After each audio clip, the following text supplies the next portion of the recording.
Assalamualaikum. Video kali ini kita buat sate marangi yuk. Marangi ini merupakan salah satu makanan khas daerah Sunda, Jawa Barat.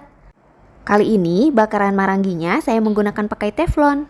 Bahan apa saja yang diperlukan dan bagaimana cara membuatnya? Yuk simak videonya. Untuk resep marangi kali ini saya menggunakan 250 gram daging domba. Kalau nggak suka daging domba bisa menggunakan daging sapi ya. Nah, agar dagingnya lebih empuk, saya menggunakan setengah bagian buah nanas. Nanti nanasnya ini akan diparut menggunakan parutan keju. Menggunakan blender juga boleh ya. Yang penting nanasnya ini jadi halus agar lebih mudah dibalurkan pada dagingnya. Ini nanasnya sudah mulai selesai. Setelah halus seperti ini, balurkan semua pada daging sampai rata. Kemudian diamkan dulu selama 30 menit. Selain membuat dagingnya lebih empuk pada saat dimasak nanti, nanas ini memberikan aroma yang berbeda pada masakannya. Ini rendamnya cukup 30 menit aja ya, jangan terlalu lama, karena nanti takut serat dagingnya malah jadi hancur dan jadi kurang enak. Sekarang siapkan bumbu halusnya. Saya menggunakan setengah sendok teh ketumbar, 3 siung bawang putih. Kedua bahan ini haluskan sampai benar-benar halus. Salah satu tipsnya, ulek ketumbarnya terlebih dahulu sampai halus, kemudian baru bawang putihnya. Nah, ini bumbunya kan sudah halus. Kemudian saya juga menggunakan 3 sendok makan gula merah. Saya juga menggunakan 1 sendok teh asam jawa. Agar bumbunya lebih wangi, saya menggunakan sekitar 1 ruas kayu manis. Kayu manis ini juga mengurangi bau pada daging ya. Agar warnanya lebih pekat dan lebih hitam, saya menggunakan kecap manis.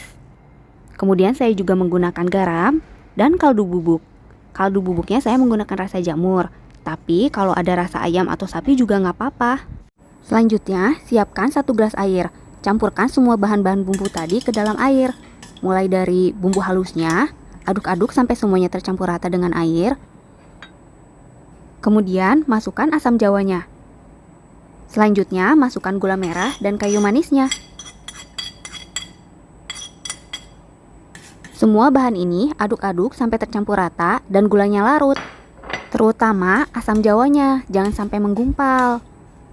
Selanjutnya masukkan kecap manis, tambahkan secukupnya saja ya.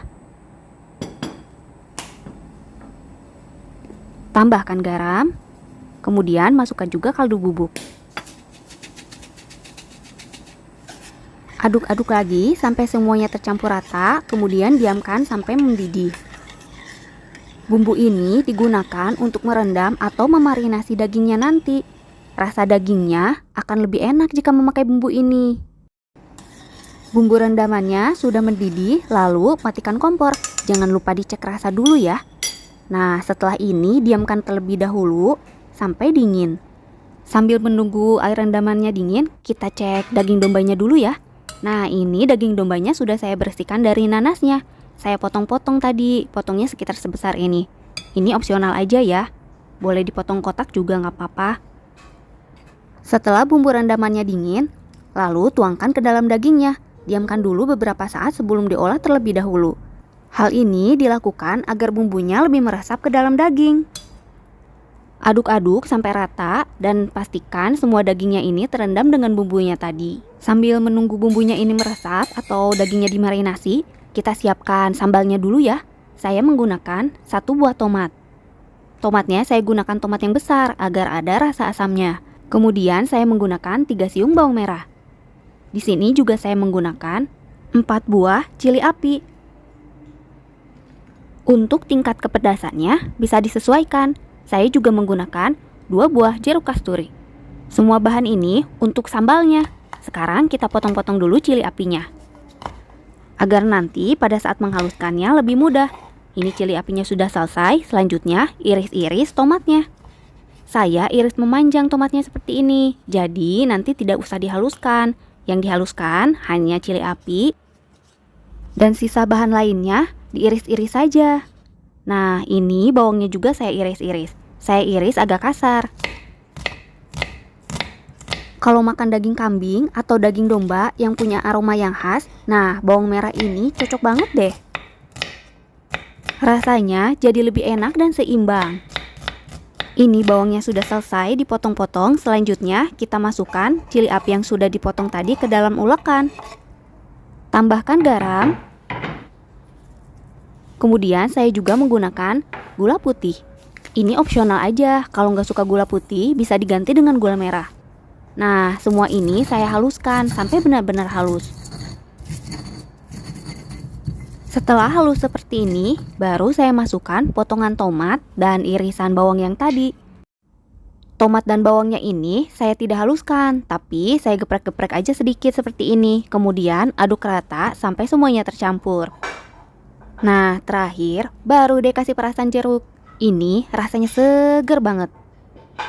Kebayangkan segernya tomat ditambah dengan asamnya jeruk, terus ditambah dengan gula putih, rasanya jadi seimbang. Pokoknya sambal ini cocok banget sama marangi. Marangi sapi atau marangi daging lainnya. Ini aduk-aduk sampai semuanya tercampur rata. Kita sisihkan terlebih dahulu. Selanjutnya kita buat bumbu untuk olesan maranginya nanti. Untuk olesannya, saya menggunakan 1 sendok margarin. Ini membuat maranginya jadi lebih gurih. Kemudian, saya menggunakan 1 sendok madu. Tambahkan juga 1 sendok saus tiram. Saus tiram ini gak boleh di skip ya. Kemudian, saya juga menggunakan 2 sendok makan kecap manis. Bumbu olesan ini selain untuk sate marangi, bisa juga ya untuk bakar-bakaran yang lainnya. Bisa untuk sop buntut bakar, ayam bakar, ikan bakar, atau bikin tempe bakar yang bisa dijadikan menu ekonomis akhir bulan. Aduk-aduk sampai semuanya tercampur rata. Oh iya, berikut rangkuman bahan-bahannya.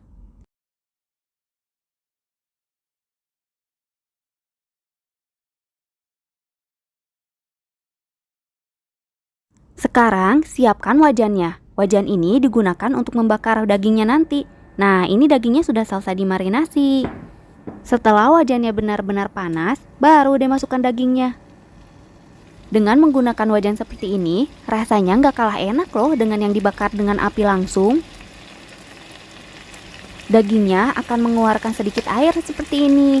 Tapi nggak apa-apa, kita kan akan memasaknya sampai benar-benar asat dan ada aroma bakar-bakarannya. Sesekali aduk-aduk ya, agar nggak gosong di satu bagian saja. Pada awalnya, ini mirip banget dengan tumisan daging. Tapi kita akan masak sampai asat dan benar-benar kering. Jadi nanti bakal mirip banget kok dengan marangi yang dibakar dengan api.